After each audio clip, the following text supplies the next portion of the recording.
So what is runner, repeater and stranger? So team, ये हमेशा हम सुनते हैं कंसेप्चुअली रनर, रिपीटर, स्ट्रेंजर क्या है. सो ये एक बेस है जो आगे जाके हमारा हाइजूम का प्रोडक्शन प्लानिंग इसके लिए बहुत यूजफुल होता है. तो इसमें हम क्या करते हैं बेसिकली, हम देखने की कोशिश करते हैं कि हमारा जो प्रोडक्शन में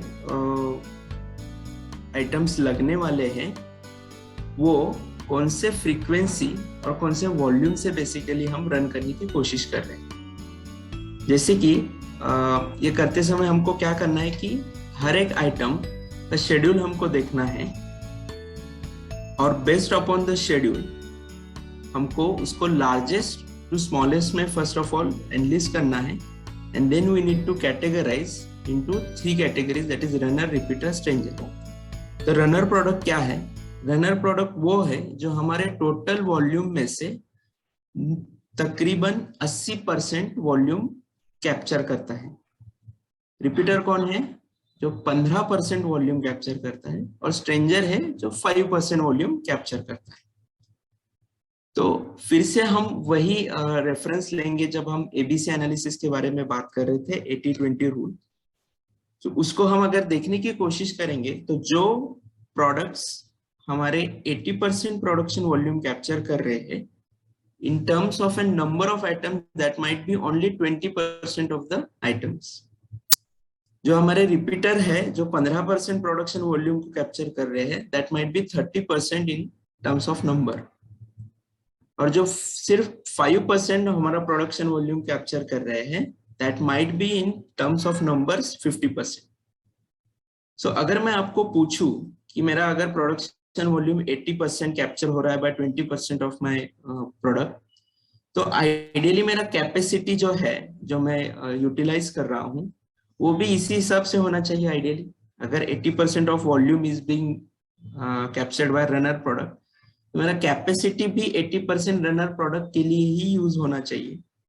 सिमिलरली 15% अगर मेरा वॉल्यूम रिपीटर प्रोडक्ट कैप्चर कर रहे हैं तो मेरा कैपेसिटी यूटिलाइजेशन 30%, 15% जो है वो रिपीटर के लिए होना चाहिए.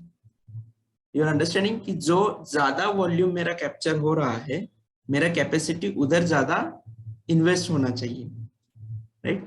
ये हम क्यों करते हैं? जब हम इसको प्लॉट करेंगे तो हमको ये गाइड करता है कि आपका प्रोडक्शन प्लानिंग किस डायरेक्शन में जाना चाहिए. बहुत बार ऐसे होता है कि कुछ स्ट्रेंजर आइटम्स होता है जो वॉल्यूम में ज्यादा नहीं है, जो ज्यादा स्टैंडर्ड भी नहीं है शायद, तो उसमें हमारा ज्यादा कैपेसिटी लूज होता है, इन्वेस्ट होता है. तो उसमें अगर मेरा ज्यादा कैपेसिटी इन्वेस्ट होने लगा, उसका इम्पैक्ट मेरे रनर प्रोडक्ट को आता है और उसका मैं डिलीवरी नहीं कर पाता हूँ just because of that 5%. So what this runner, repeater, stranger is indicating us कि जिधर ज्यादा आपको कैपेसिटी, जिधर ज्यादा आपका वॉल्यूम जा रहा है उस हिसाब से आपका कैपेसिटी यूटिलाइज होना चाहिए. तो मैंने आपके लिए एक जस्ट एग्जांपल क्रिएट किया हुआ है जिसमें एक शेड्यूल दिया है. So I will just try to show that particular file.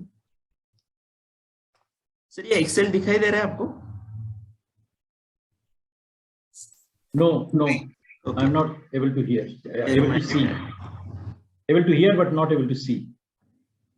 हाँ, अभी आया.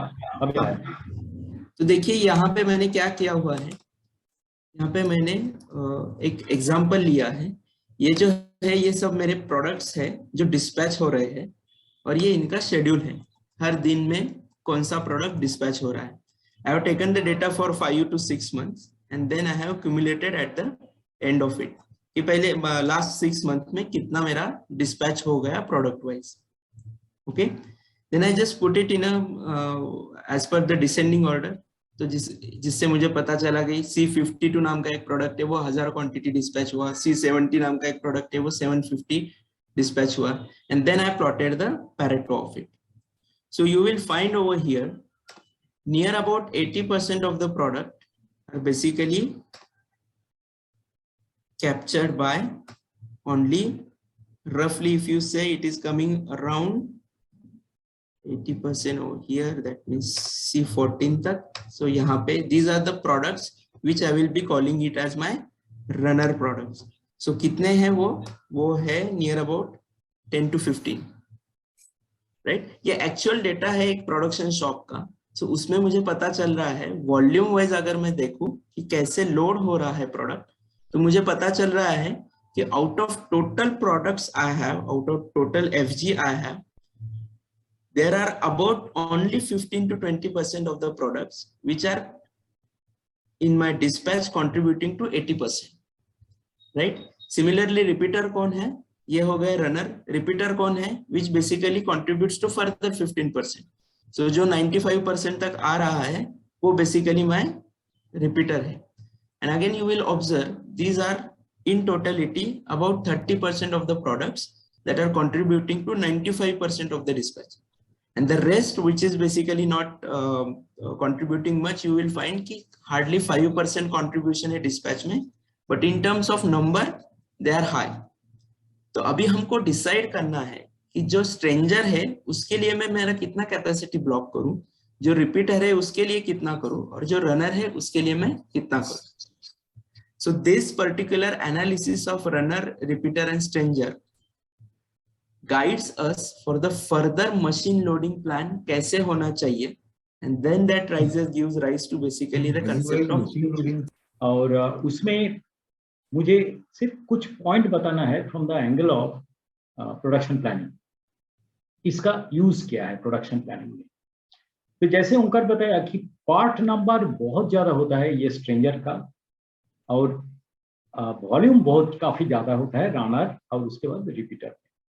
पार्ट नंबर कम होता है, वॉल्यूम ज्यादा होता है। तो manufacturer actually are looking towards this kind of possibilities कि जहां उनको लगता है कि बहुत ज्यादा क्वांटिटी है, कंटिन्यूअस फ्लो है, उनका कोई फिक्र नहीं है, एक बार सेट किया और पूरा स्पेसिफिकेशन, क्वालिटी फैक्टर सब टेकन केयर है, स्किल वगैरह सब कुछ, मशीन्स और ऑल सेट, तो हम लोग उसको आराम से निकल सकते हैं। But the point is that आप कोई भी पोर्टफोलियो ले लो आज के दिन में, कस्टमर हमेशा उनका जो डिस्पैच प्लान है उसमें कुछ ना कुछ स्ट्रेंजर आइटम रखेंगे ही रखेंगे। क्योंकि आज जैसे मैं बोल रहा हूं कि Toyota production system was plan to keep in mind single customer a different kind of choice, so they offer that choice, और वो चॉइस से आपको कॉम्पिटिटिव एज मिलता है मार्केट में, तो उसको मैं डिनाई नहीं कर सकता हूं। तो उसका मतलब ये है कि हमें प्रॉब्लम क्या है हमारा, क्यों हम स्ट्रेंजर आइटम नहीं लेना चाहते हैं। उसका एक प्रॉब्लम है सेटअप टाइम, और एक प्रॉब्लम है कि हम फिर अलग से सेटअप टाइम, प्रोक्योरमेंट अरेंजमेंट, ये सब हमें ध्यान में लेना पड़ता है, इसीलिए हम लोग इसको अवॉइड करते हैं। तो हमें इसके लिए कुछ प्रोविजन रखना होगा इन आवर प्लान। मेरा सजेशन आपको यह है, do not ever produce a stranger item much in advance. आपका प्रोडक्शन प्लान में हमेशा स्ट्रेंजर आइटम को just before the dispatch keep it ready. क्यों? अगर कुछ चेंज होता है स्ट्रेंजर आइटम, अगर कस्टमर उसको विड्रॉ कर लेते हैं, the entire stranger production becomes red. On the contrary runner item में वो चांस बहुत कम रहता है, क्योंकि runner item is a continuous item, it is just going on. So कुछ कोई ना कोई टाइम में एक्चुअली ये चला जाएगा। So that, but there also I told you not to keep more than the rolling plan number of days stock in FG as well as in WIP. So मेरा ये कुछ गाइडलाइन है production planning के लिए। Don't ever produce stranger items in advance, एक। दूसरा, do not produce items for which customer has not yet given his approval. ये runner item हो, रिपीटर आइटम हो, जो भी हो, don't start giving the production जब तक ना कस्टमर से फाइनल अप्रूवल मिलता है रिटन, और you have a good contract with customer, don't take it up. Do not produce items in advance for which specifications are likely to change, मानी कि वो डिस्कशन स्टेज में है। Don't start getting into the production yet और procurement yet. For generating extra capacity for stranger items, one can produce runner or in some special cases repeater items a little in advance and then accommodate that. So accommodate that in the production plan. I think with this I will stop today's discussion. हमारा next schedule जो discussion है वो है inventory planning, production planning के अंदर। and we still can take a couple of questions. So please. Sir, this is hello. हाँ बोलिए पूछिए Sir, please. this is Rushikesh from Deepesh Prasing. हाँ बोलिए. So runner, repeater, and stranger, is it relation with high volume, low mix, or low volume high mix? How it is related means? It is जैसे उनका ने आपको दिखाया, the number of part number is much less for runner and repeater, but the volume is very high. That is runner and repeater. उन्होंने आपको एक percentage भी बताया. In case of stranger, the volumes are very less, maybe couple of numbers, but the number of part number will be many. Onkar, you want to add something? Yeah, I mean, it works with the similar principle of 80-20. Yeah. So if you ask me what should be the number, then 70 to 80% is a runner, 10 to 15% is basically repeater, and 5% is stranger. So but the part numbers are far less. Yeah, this ratio will be changed based on the low volume high mix and high volume low mix maybe. Yeah, by mix what do you mean? Means जिसमें ज़्यादा variety होती है product की. हाँ वही ना, इसमें runner repeater में variety कम होता है, but volume ज़्यादा होता है, और इसमें variety को बहुत ज़्यादा होता है, volume काफी कम है. Right, sir. Yeah. Any other question, please? Sunil ji हाँ पूछिए. Sir, volume in terms of cost, no? Selling cost. No. Volume in terms of number. Numbers. Okay. Why numbers? Because you are loading that on your machine. No? So whatever is the price, time taken is basically determined by the numbers. Yeah. On the machine load. Yes. But Sunil ji, your point is well taken. And that is why we are saying that I indicated already the stranger items are very important as part of production planning. And whatever we may try to avoid, stranger items actually आज के दिन में competitive edge है. So if you are able to deliver the stranger item in the right time to the customer, then you get a competitive edge better than your competitors. So we should accommodate it. Yes. And we should prepare from lean angle to really keep getting ready for stranger, and be ready that in future we will not have such kind of runner and repeater item like we have today, and it will go on reducing, and the stranger item will keep on increasing. That is the trend. Yes. Okay. Yeah. Any other question?